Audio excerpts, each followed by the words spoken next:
So when I quit here, which could be any minute, it could be in the middle of this interview, I'm going to go home and start making trivets. And I'm going to sell trivets on the street. Would you want to buy one?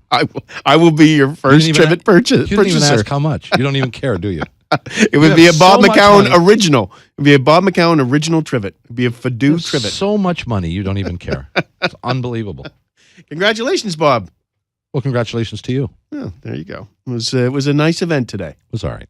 Thanks for coming. No, it was because I know under normal circumstances you wouldn't go to those. No, you know what? Things. I've gone to about I think of the 18. I think I've gone to about 10 of them. Really? Yes. I think they're fun. They're a lot of the sort of old guard of sports broadcasting, and now there's some of the new guard coming in. But it's a lot of guys I've worked with. I joked that I could have lunch, or I could have a different course of lunch at a different network table that I've worked at, which would mean it would be a 10-course meal for me. Yeah, can't keep a job as well. Exactly.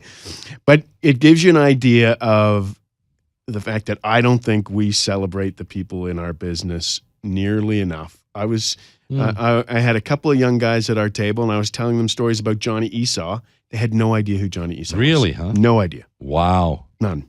So I hope that doesn't happen with you in about 15 years. Oh, I'm sitting there talking to some guy. I used to work with Bob McCown. They go, who? Who? No, that's look at. Well, it was a great day, and I thought your speech was really nice. Well, it was almost humble. It was close to humble. Well, it was as close to humble as I've ever heard you. That ain't easy, you know. No, don't work at that. No, but I worked up a sweat thinking about what I wanted to say, and I was very nervous because I don't go to those things, and I don't like those things. It's funny how many people in your position don't like appearing in front of crowds. Right. You know, who used to be horrible at it, would break out into horrible sweat, is Jim Van Horn. And Jimmy was there today. Yeah, and he sort of did the warm-up MC act. Right. And he hates that with a passion. And I won't do it. See, I get asked all the time to MC things or do speaking engagements. Yep. And then I fell into this trap. I decided the easiest way to say no was to price myself out of the ballpark. Then eventually someone's going to say yes at that price. That's what happened. And then you got to get over your issue. Then you got to come up with another excuse. Oh, yeah. You go, oh. Because, my buddy Peter Mansbridge, I don't want to tell you what he makes per speech, but he makes about, 15 of them a year. And makes a crap load, huh? Oh, yeah. Yeah, you might want to get over this, because if you can charge that for each speech, and in some cases, like I've heard Ron McLean speak several times, and he's great at it. Yeah, but he can go with a set speech. He doesn't have to change it up that often. Who else is great? Who was a guy who was there today? Was Jimmy Ralph. Jimmy Ralph's a great speaker. Yeah. He was funny today. Yes. But he was a little more reserved. Yeah. He knew it wasn't about him. Yep. So, he did a fantastic job. And I thought Brunt was very good in inducing you, or whatever they... Yes, it was an inducement. He was excellent. He was very good. And he read it exactly the way I wrote it. And so I was very pleased with that. And that's a nice group of people that you've been enshrined with. And now that you have had a Lifetime Achievement Award, it's over. It could go at any moment. It's over. There's nothing left to do.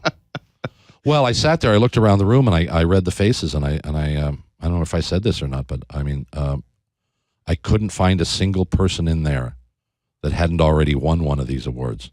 So clearly my award was by default. They'd run out of people. They'd run out of people. That's true. And I think they wanted to give it to me posthumously, but the speech would have been shorter that way. I wouldn't have, no, I know. I think that's what they were hoping for. At those things, you always want a couple of posthumous They waited awards. as long as they could, and I wouldn't go, so. Well, congratulations. So let's enough about me. Let's talk about me. Okay.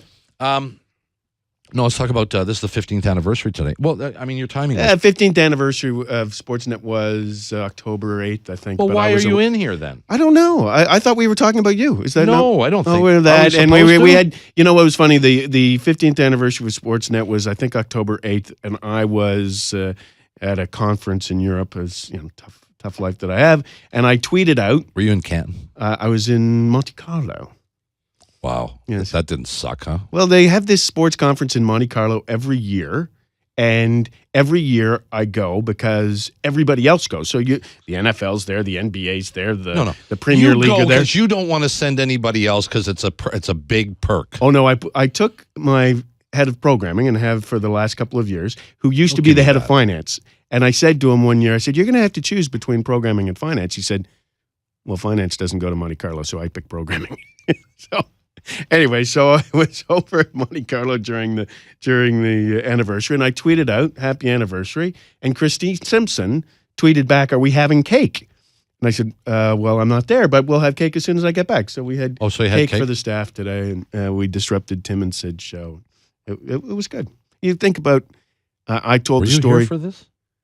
Did you come back from the luncheon for this? I got back just in time for it. Okay. Oh. But you think back, I told this story. I was in the TSN newsroom in August of 1984. Be careful with the profanity here. Yes. And a journalist said to Gordon Craig, who was the president of TSN at the time, said, do you think Canadians will watch an all-sports channel?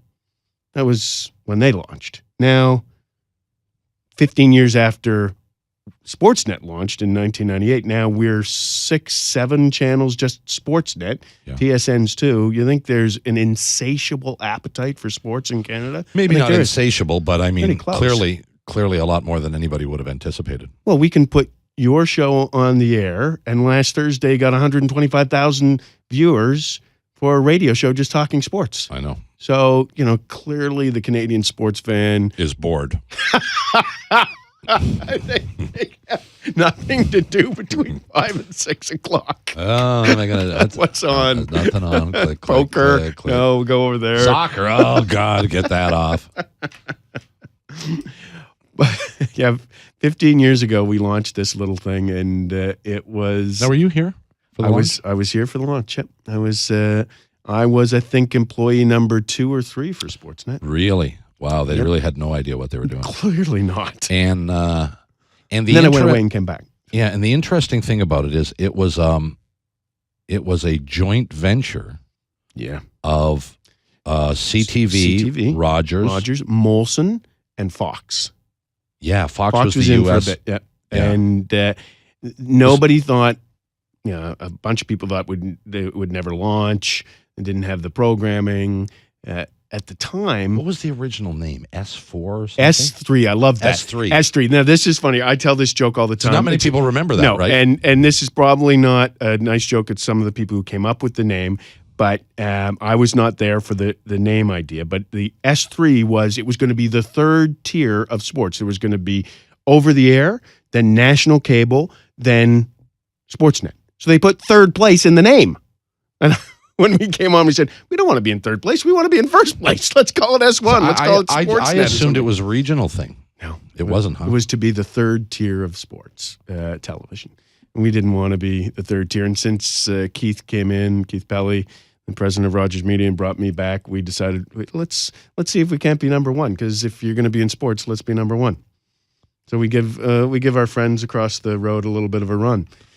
Well, congratulations on that. Well. Now, if you got rid of some of that crappy soccer, we ain't no telling how many viewers you'd have. Did they bring you some cake? Or if you no, of course not. They don't pay. They pay no attention to me. Yeah, we just give you a. I got news for you. Sportsnet is downstairs on the first floor. That's where Sportsnet lives. Everybody up here is persona non grata. On the third floor. Persona non grata. I live on Where's your office? Third floor. My point exactly. I go down there. They well, they're afraid of you. Yeah, well, I guess I shouldn't go down there with my baseball bat that often. They're afraid of you. They don't. It's not a question. They don't acknowledge you. They just go, oh, here he comes. They know you got the hammer. They pay no attention, and you have parties outside my studio. We do all the time. This is the only big place. Go downstairs on the first floor where the real Sportsnet is. Have a party down there, for God's sake. There's no room. Where are you going to have your parties when you create this brand new studio that you're building? I don't know. We're going to have to figure that out. I'm talking to Keith. We need a whole new building. Don't you think? We'll have the Bob McCown wing. Well, hopefully it's not the Bob McCown Memorial. Well, you have wing. A Don Cherry studio over on the other side. You know that. Did they name it Don Cherry Studio? Yeah, there's a Don Cherry studio over there. Really? Like he's here one day a week. Is there no glass in the studio? Because he doesn't like glass much. No, I've never gone in the studio because it's the Don Cherry studio. I figured Don will be in there. Hey, get the hell out. You have never had him on as a co-host? No, he won't come on. He comes on the show as a guest. Right. Periodically. Right. We don't like to bug him too much. He listens almost every day, I think. Because he's certain, every time I talk to him, he'll always say, I heard you last week there, eh? Tell you. Hey, so it was Sportsnet's 15th. Yeah. This show is 25. And we're going to celebrate that in the new year. And yeah, you wouldn't want to celebrate in the same year we turned 25. So, okay, that makes some sense. Too much sense for that. Of the 25 years. Yeah. Best co-host. Co-host? Was it Shaky? No. I can't go down that road. They were all great. Wilbur was the first. Yeah. Bill Waters. Yep. And Billy was about 3 years or so, I'm guessing. Mm-hmm. Shaky, a lot of years. Don't remember how many. I used to love sitting with Shaky in the press box at Maple Leaf Gardens. Well, he never shut up, right? Oh, yeah. And it's one story after another. Just constant stories. And many of them I couldn't tell on here. Oh, no, I know. No, he and I were like oil and water, you know that. You didn't like each other? Yes and no. But he had a fuse on him, a temper that was unbelievable. Oh, he's Irish, wasn't he? I don't know. I don't think so. I think he's Scottish. Okay. But you know me. I poke the bear every once in a while. Yeah, I've noticed that. And most people just, they know it's just me goofing around. But when I poked him, he would get madder than hell. And he'd stay mad at me for weeks on end. Really? Worse than Wilbur? Because Wilbur could have a bit of a temper. Yeah, but Wilbur and I, we'd have our blowout, and the next day, over. We start fresh. Fun. All the time. Still to this day. Really? But Jim, no, he kept it. He would get mad for weeks on end. And it was really unpleasant sometimes coming in here because you knew, like, he wouldn't talk to you. Yeah. It's amazing how often you hear this, and you would know this because I think it's happened once or twice to you in your career. How many times people who co-host a radio show or television show together, they don't get along. And people will say to you, hey, Bob and Jim, they must be great friends. Oh, no, they don't get along. And they go, really? Because they're so good together. Yeah, I wouldn't say we didn't get along. Right. I would say that there were these regular intervals of not talking. Now, which is bad in a radio show, I would think. Damien, I get along great with. Yeah. Brunt, I get along great with. Mm-hmm. And I think they would say the same thing. But see, one of the things we don't do is we don't hang out together. Right. When 7 o'clock comes, we go our separate ways. Right.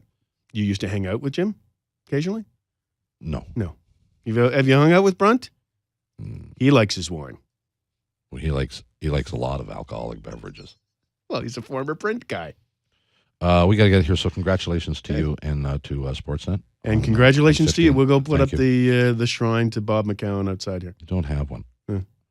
I mean, I would have thought at least you put a bronze up of Ted last year down at the Dome. We did. We'll put a statue right here in the entranceway of Bob McCown. I don't understand. This is the entrance to Sportsnet. Why do you have city TV billboards? Because it's the entrance to broadcast. Oh, really? Yes. So when I go over to city, are there posters of me there? No.